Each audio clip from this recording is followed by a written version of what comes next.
Guys, आज के जो हमारे एथलीट है वो इतने खतरनाक है, वो है इसके अंदर। गाइस, हमारे एथलीट जेल के अंदर नहीं है। आज के जो हमारे एथलीट है वो इस थाने के इंचार्ज हैं। जी हाँ, और जो फेमस है सिंघम लेडी के नाम से। जी हाँ, आइए मैं आपको मिलाता हूँ हमारी आज की एथलीट से। चलिए।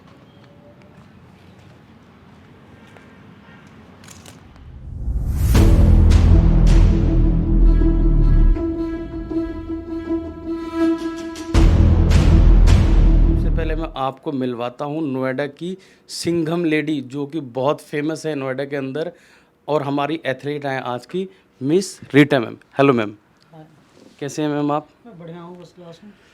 तो देख सकते हैं जो हमारी एथलीट है ये इतनी फिट नज़र आ रही है, हालांकि इतनी फिट हम भी नज़र नहीं आ रहे हैं। पहले मैम से इनकी एज पूछ लेते हैं। मैम, कितनी एज आपकी? मेरी 51 है। बिलीव नहीं हो रहा ना, क्योंकि हमें भी बिलीव नहीं हो रहा। क्योंकि आप कमेंट सेक्शन में ये डालिए कि मैम की एज कितनी लग रही है, क्योंकि मैम से की एज मेरी ज़्यादा लग रही है और मैम की कम लग रही है। मैम, सभी लोगों ने आपकी वीडियोस देखे स्टार्टिंग में, आप इतने हैवी वेट्स कैसे उठा लेते हैं मैम? मतलब 80 केजी की बेंच प्रेस। बेसिकली ये अगर आप मतलब अपनी बॉडी को फिट रखना चाहते हो तो आप ऐसे एक दिन में आदमी वेट नहीं उठा सकता है। ग्रेजुअली धीरे धीरे आदमी इस चीज़ को इंक्रीज़ करता है। तो हम शुरू से ही मतलब फिटनेस पे बहुत ज़्यादा मेरा ध्यान है मतलब, और फिटनेस का मतलब एक मेरा नशा है। तो जब आप किसी चीज़ को नशा बना, जैसे तंबाकू को नशा लोग बनाते हैं, तो बिना तंबाकू के रह नहीं सकते, तो वैसे ही एक जिम मेरा नशा है, बिना इसके हम रह नहीं सकते। मैम चलिए, वो तो ठीक है, एक नशा है, फिर भी मतलब 80 केजी बेंच प्रेस। हाँ ठीक है, डाइट है। अब आप डाइट लेते हैं, आप डाइट लेंगे और मतलब अच्छी डाइट लेंगे तो आप, ऐसा नहीं है आप एज कोई मायने नहीं रखता। अच्छी डाइट लीजिए, अच्छा खान मतलब डाइट लेंगे आप तो आप वेट तो 80 केजी का आदमी बहुत ही उठा सकता है। मैम, बहुत सारे लोग होते हैं जो कि 40 क्रॉस करते कहते हैं यार अब तो एज हो गई, मॉर्निंग वॉक के लिए नहीं जाएंगे, उल्टा सीधा खाना खाने लगेंगे। बट अब मैम 51 की एज में इतने हैवी लिफ्ट्स।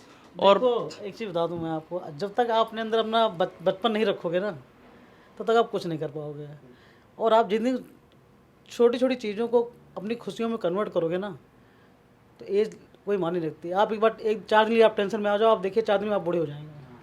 मैम, जैसे आप इतने फिट हैं और जैसे कि आप राउंड पे निकलते हैं, तो बहुत सारे पुलिस वाले हमने देखे हैं जिनका पेट निकला होता है, अनफिट होते हैं, तो आपको देख के कहीं जलते तो होंगे ज़रूर। नहीं नहीं, वो कहते हैं भाई आप ऐसा क्यों करते हो, आप इतना इतना आप फिट कैसे हो। मैं उनको बताते नहीं यार, आप भी करो थोड़ा सा। इसका एक आप पैसन आपको पालना पड़ेगा। बिना पैसन, बिना डिसिप्लिन के आपको कुछ नहीं हो सकता। चाहे वो पुलिस की जॉब हो, चाहे वो कोई अदर आप व्यापार कर रहे हैं, कुछ भी कर रहे हैं, लेकिन डिसिप्लिन लाइफ की बहुत ज़रूरी है। मैम, ये तो सब जानते हैं कि पुलिस की जॉब इतनी टफ होती है कि उनका कोई टाइमिंग नहीं होता, ना उनका कोई सुबह का टाइम होता है, ना उनका कोई शाम का टाइम होता है। और इतनी टेंशन भरी जॉब के बाद मैम अपने फिटनेस के लिए आप कहाँ से टाइम निकालते हैं आप? देखो, ये टेंशन के बाद जब ये फिटनेस में जाते हैं ना, जब जिम में जाते हैं ना, तो जो जो टेंशन पूरे दिन का होता है वो रिलीज हो जाता है। पता है, आप कितना भी टेंशन में रहो, जब आप जिम में जाओगे ना, आप वर्कआउट करते हो ना, तो आपको लगता है कि मैंने आज सब कुछ खत्म हो गया। आदमी एकदम फिर से फ्रेश, मतलब माइंड फ्रेश हो जाता है उसका। मैम, और हमने देख लिया आपका प्रोटीन शेक भी यहाँ पर है मैम। तो मैम, जैसे कि आप इतनी अच्छी बॉडी को मेंटेन करने से आपका डाइट शेड्यूल क्या रहता है सुबह से शाम तक का? मैं डाइट शेड्यूल देखिए, मॉर्निंग में अर्ली मॉर्निंग उठते हैं, गर्म पानी तो हम लेते हैं।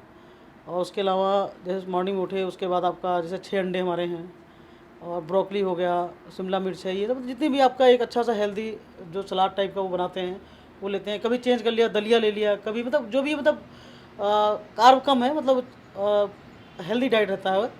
और उसके बाद से दोपहर का हमारा है 2 रोटी है, और मतलब दाल है, दही है, मतलब जो एक अपना हमारा डाइट प्लान है वो है। उसके बाद जैसे सेब ले लिया 3-4 बजे, या उसकी जगह कुछ और ले लिया, थोड़ा हल्का सा स्नैक्स टाइप का। फिर शाम को एक ब्लैक कॉफ़ी ले लिए। मैम, ऐसे आपकी कोई डाइट, स्पेशल डाइट जो आपकी बिल्कुल फेवरेट हो, कि अभी ऐसे आपको कभी लगे ना कि ये खाने से मुझे बोरियत आ रही है? नहीं नहीं, मेरा चिकन सबसे फेवरेट है वो चिकन लेते हैं ओके हम। मैम।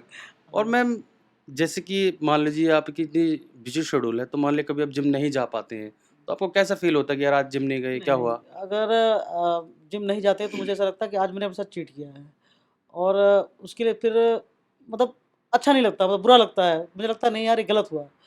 तो चाहे उसके लिए फिर घर पे करना पड़े, तो घर पे थोड़ा बहुत मतलब ज़रूर करते हैं, मतलब एक अपने सैटिस्फैक्शन के लिए। मैम आपके बारे में बहुत बातें भी लोग कहते हैं कि जैसे कि आपको लेडी सिंघम के नाम से जाना जाता है नोएडा में और आपने बॉडी भी ऐसे बना ली है, तो कई लोगों ने हमसे क्वेश्चन किया था, पता नहीं वो झूठ कहते हैं, सच कहते हैं कि मैम ऐसा हमने सुना है कि जो लफंगे टाइप के बॉडी बिल्डर होते हैं या फिर गुंडे टाइप के होते हैं, आप उनको दौड़ा-दौड़ा कर मारते हो? नहीं, ऐसा है, ये लॉ एंड ऑर्डर सिचुएशन होता है, ठीक है? आप क्राइम कंट्रोल कैसे करते हैं, ये आपके ऊपर निर्भर करता है। सबसे बड़ी बात ये है, अगर आप चौराहे पे किसी लड़की के साथ बदतमीज़ी कर रहे हैं, तो उसको तो हम प्यार से नहीं पकड़ेंगे ना, उसको हम प्यार से नहीं पकड़ेंगे ना। उसका भई वो मेरे साथ भी हाथापाई कर सकता है, हम उसके साथ भी हाथापाई करेंगे, पकड़ेंगे, लाएँगे, एफआईआर लिखी जाएगी, जेल जाएगा। तो वहाँ हमारे लिए कोई रियायत नहीं है ऐसे मामले में। लड़कियों के मामले में हो, चाहे लूट के मामले में, चाहे किसी घटना के बारे में हो। तो मैम आप एक लेडी हैं, फिर भी हमने ये सुना है कि आपको देख के अच्छे-अच्छे बॉडी बिल्डर जैकेट पहन लेते हैं, डर के मारे, ऐसा है मैम कुछ? नहीं, जैकेट नहीं, अब जो बुरे लोग होंगे जैकेट पहनेंगे, जो अच्छे लोग होंगे क्यों पहनेंगे? जो जो बुरे होंगे वही पहनेंगे ना, उनको पता है कि हम गलत कर रहे हैं, तो हमारे साथ हमको पनिशमेंट मिल सकता है। और मैम हमने ये भी सुना है कि जब आप जिम में जाते हैं तो बड़े-बड़े जो बॉडी बिल्डर्स वेट उठाते हैं, तो कहते हैं यार थोड़ा वेट कम उठाओ ना रीता मैम ना हमारे बराबर वेट उठा लेंगी। नहीं, नहीं, ऐसा नहीं है। ये तो ठीक है, वो उनकी सोच है, ऐसा नहीं है। मैम बहुत सारी चीज़ें हैं जैसे कि आपके पीछे आपने देखा था, आपने अभी कोई क्रिमिनल था, बिल्कुल आप उनके पीछे चले गए थे गाड़ी में और अकेले ही जाके उनको पकड़ लिया था हाँ, रात वो को। एक घटना हुई थी हमारे यहाँ, जब उस समय 2015 की बात है, लूट हुई थी हमारे यहाँ। तो सामने-सामने लाइव लूट थी वो। तो जब हम भी थे वहाँ पर, तो जब देखा कैसा, तो फिर हम तो मैंने मतलब बगल स्पेशली मतलब बगल वाले की बाइक लेकर गाड़ी छोड़ के, क्योंकि हम बाइक से कार से जा नहीं सकते थे, तो हमने बाइक लेकर के उसका पीछा किया और एडसन होटल के सामने उसको जंप करके पकड़ा। उसमें चोट भी मुझे बहुत लग गई, बट उसमें हमने पकड़ लिया था। एक जुनून होता है, ये एक नशा है, ये जॉब भी एक नशा है।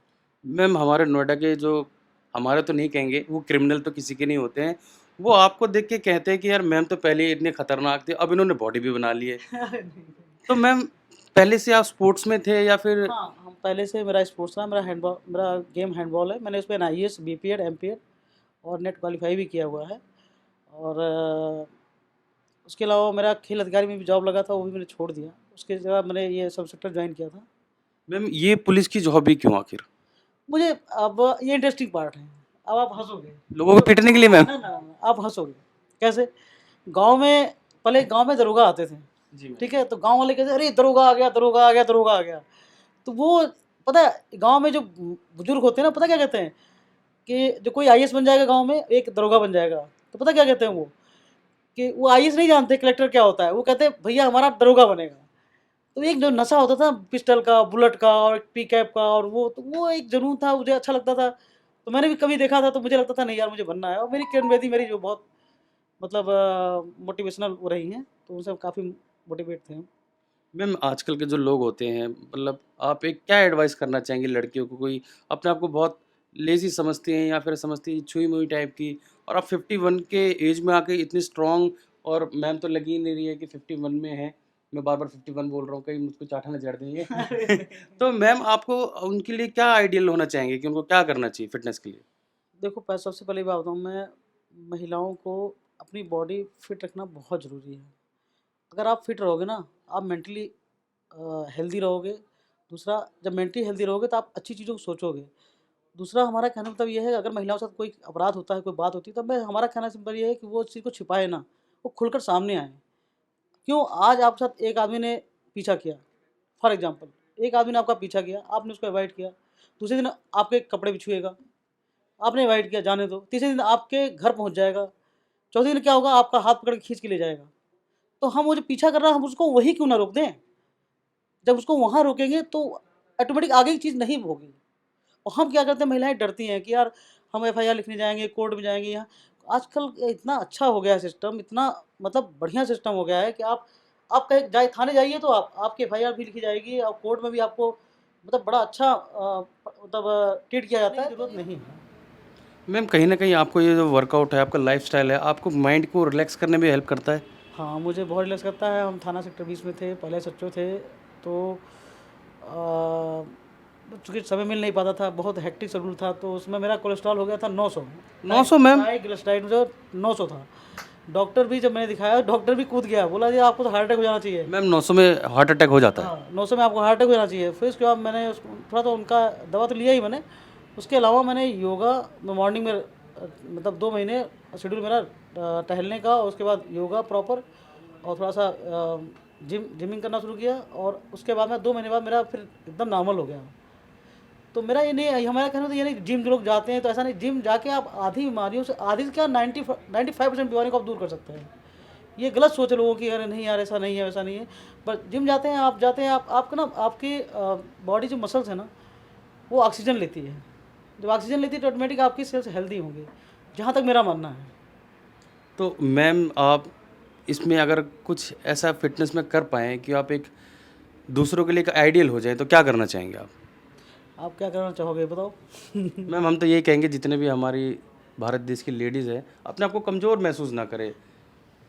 बिल्कुल, मेरा सिंपल सा यही कहना है कि महिलाएं आज के समय में बहुत एक्टिव हैं, और जब बॉडी फिट रहेगी ना, तो सब कुछ फिट रहेगा, माइंड भी फिट रहेगा।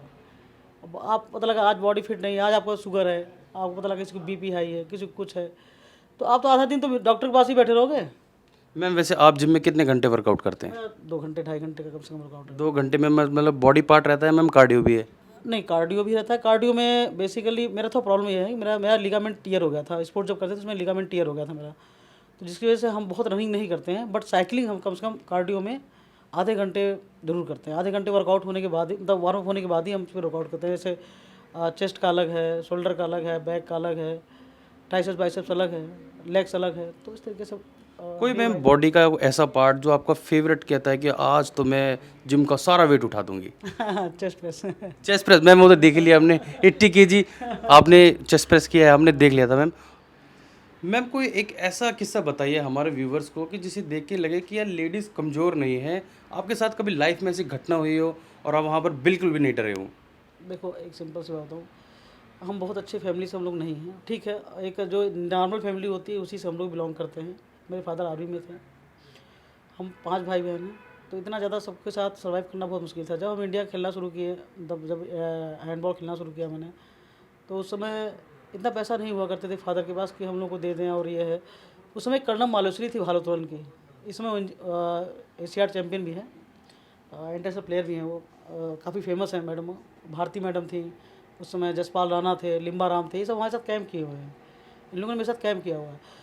तो जब उनके कोच थे, तो जैसे मतलब अचानक ना, जैसे हमारा इंडोर था, अगल बगल हमारा कोर्ट था, तो उनके वहाँ पे गए। हमने ऐसे देहात टाइप के आदमी, तो हम लोग देहाती टाइप भी थे, तो हम लोग गए, उसको 60 किलो वेट ऐसे ही उठा दिया। तो उसने कोच ने कहा कि भाई आप एक काम करो, आप आओ ना भारोत्तोलन शुरू कर दो। मैं कहा नहीं, मुझे तो इंडिया खेलने में क्या ज़रूरत है, मुझे ज़रूरत नहीं है खेलने वेलने की। तो मैंने फिर ऐसे फादर से कहा, मैंने कहा बाबा ऐसे ऐसी बात हो रही है। तो उन्होंने कहा कि क्या आवश्यकता है? मैंने कहा भाई इसमें 4-5 किलो दूध चाहिए और कम से कम अंडे चाहिए। तो बोले फादर बेटा इतना ज़्यादा हम सर्वाइव नहीं कर सकते। तो मैंने फिर उसका सपना छोड़ दिया, ठीक है। फिर वहाँ से हम, अब जो आप एक स्पोर्ट्स का बंदा, क्या होता है कि वो पढ़ाई में ज़्यादा ध्यान नहीं देता है, ठीक है। हम वहाँ से जब खेल करके आए, तो मुझे लोगों ने कहा आपने इंडिया खेला? मैंने कहा हाँ। बोले आपके पास जॉब नहीं है। तो यार बड़ा कष्ट हुआ, मतलब उस समय लगा कि यार इतनी एज हो गई है, अब जॉब नहीं है, क्या करेंगे क्या नहीं करेंगे। और कोचिंग भी, मतलब उस समय 1700 रुपये कोचिंग के मिलते थे संविदा में। ये 97-98 की बात आ रहे हैं, 97 की। उसमें इतना नहीं हुआ करता था। तो लगा यार सर्वाइव, खर्चा कैसे चलेगा। फिर मेरा एक फ्रेंड था, उसने कहा SDM हुआ था, उसने कहा यार तुम तैयारी करो। फिर हम तैयारी करने इलाहाबाद आ गए। फिर मैंने स्पोर्ट्स छोड़ दिया एकदम से। फिर मैंने 3 साल केवल तैयारी ही की। उसी समय मेरा ये इसमें हुआ, सब सेक्टर वाले में हुआ, PCS प्री में हुआ, तो उसमें हुआ था। फिर ये खेल अधिकारी में हुआ था, लेकिन मैं ज्वाइन इसी को किया था। बट मेरा कहना सिर्फ सिंपल लड़कियों के लिए ये है कि क्राइसिस तो बहुत आती हैं, संकट बहुत आते हैं, लेकिन आप ना कभी भी अपने सपनों को छोड़ो मत। आप लगोगे ना, जब मेरी जो जॉब लगी थी तो 29 हो गया था मेरा एज। 29 मतलब लास्ट था मेरा, उसके बाद हमारा पास जॉब का वो भी नहीं, ऑप्शन नहीं था। तो मैंने सपना नहीं छोड़ा, मैंने मेहनत की, और आप मेहनत करोगे तो आपको सब कुछ मिलेगा। देखिए इसका मतलब ये है कि कभी आस नहीं छोड़नी चाहिए और इंस्पिरेशन वाले एथलीट के जो पीछे की कहानी होती है वो हमेशा वीक ही होती है। तो मैम भी उसी घर से निकल के आई हैं जहाँ पर एक बार डाइट के और बारे में एक चीज़ और सोचना कहना पड़ता था। चाहेंगे, एक चीज़ लड़कियों के लिए और कहना चाहेंगे, जब हम तैयारी करने गए तो मुझे एक बता स्पेशली खिलाड़ी के लिए हम बोलना चाह रहे हैं जी। खिलाड़ी या जो भी मतलब है, ये इसलिए कहना चाह रहे हैं कि होता क्या है ना, हम ना जब खेल में होते हैं तो खेल के अलावा कुछ चीज़ देखते नहीं हैं। तो वही हाल मेरा भी था, मैंने भी कभी खेल के अलावा कुछ देखा ही नहीं। मतलब मुझे यहाँ तक हम भूल गए थे। आप सोचिए कि मुझे केरल दक्षिण में है, जम्मू उत्तर में है। जब हम तैयारी करने आए तो मैंने 6 से लेकर के 12 तक की एनसीईआरटी किताब फिर से, जैसे बच्चा पढ़ता है, मैंने पढ़ाई की, क्योंकि मैंने अपनी आस छोड़ी नहीं। मुझे लगा नहीं, मुझे करना है तो मुझे फिर बेस को मजबूत करना है, फिर आगे जाना है। तो मैंने वो किया। तो ऐसा नहीं है, आप जब शुरुआत से करोगे तो जब आप सोचोगे ना तो आपको करना पड़ेगा, तो करना ही है। मैम की स्टोरी के पीछे बहुत सारी स्ट्रगल है। ऐसा नहीं है कि मैम ने ये 2 दिन या 3 दिन में अचीव कर लिया। तो मैम की इंस्पिरेशन कहानी ये बताती है कि इनका जो बैकग्राउंड था वो भी हल्का था। डाइट के लिए भी इनको सोचना पड़ता था, पर मेहनत और लगन जिस आदमी के अंदर होती है वो कहीं न कहीं सक्सेस को पा लेता है। तो आप भी ये सोच के पीछे मत हट जाइएगा कि हमारे परिवार गलत है, या फिर अपने माँ-बाप को दोष मत दीजिएगा कि उन्होंने कुछ नहीं करा तो मैं कुछ नहीं कर पाया।